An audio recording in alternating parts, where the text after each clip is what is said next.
tuloy, pisiloy.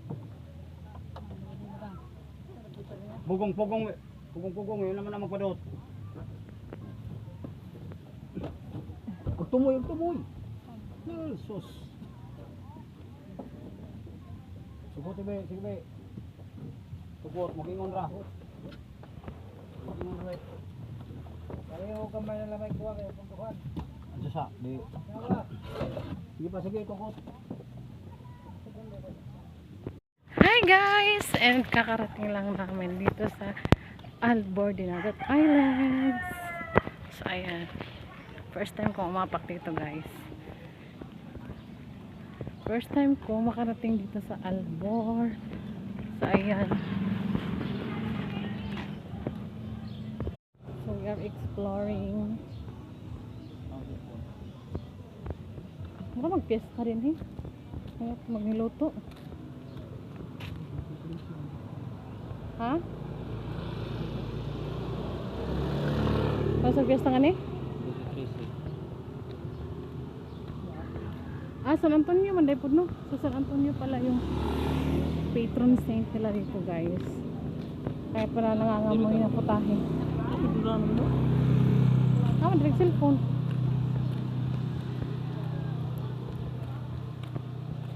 So, ayan yung mga padekorasyon nila.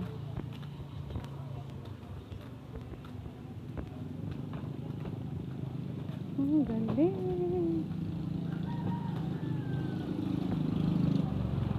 Pa-decoration na guys.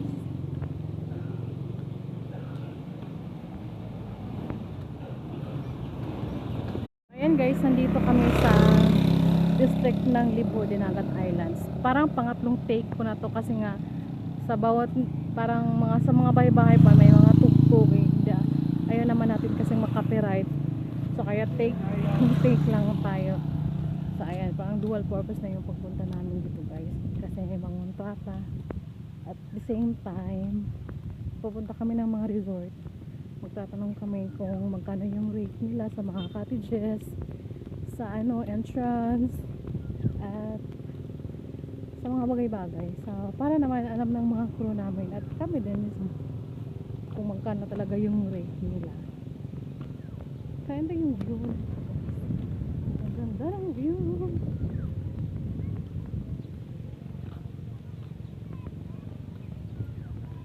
Wow, overlooking yung view dito guys.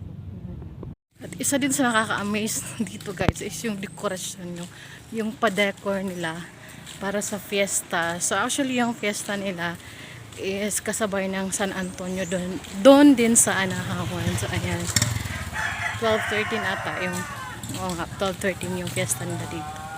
So ayan, hindi lang siya mainit guys no, masyado kasi parang natatakban ng kalsada sa mga dekorasyon. Tingnan nyo, mga history pa sila dito guys kung paano na yung ligo.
Hangin pa din higit na.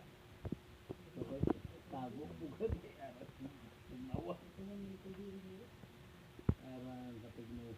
Napinilig na pet pariyabay ni Subusog na po sa kampong siya no. Wala.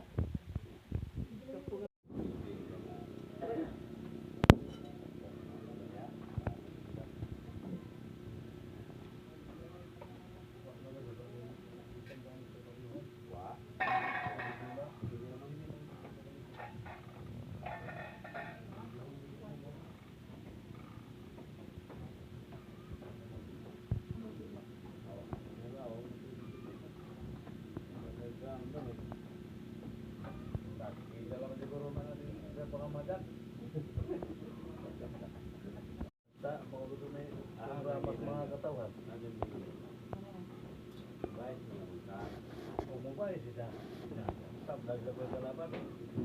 Bayad na ka, dato na ka simbol. Kamera yung bahala. Oo, kamera yung kamera. Dito. Imura ka doon ng kuwanan. Kamera pa yung kubra. Oo. Huwag yung kubra. Sa kubra, dapat kapitin ka. Kung di ka kasi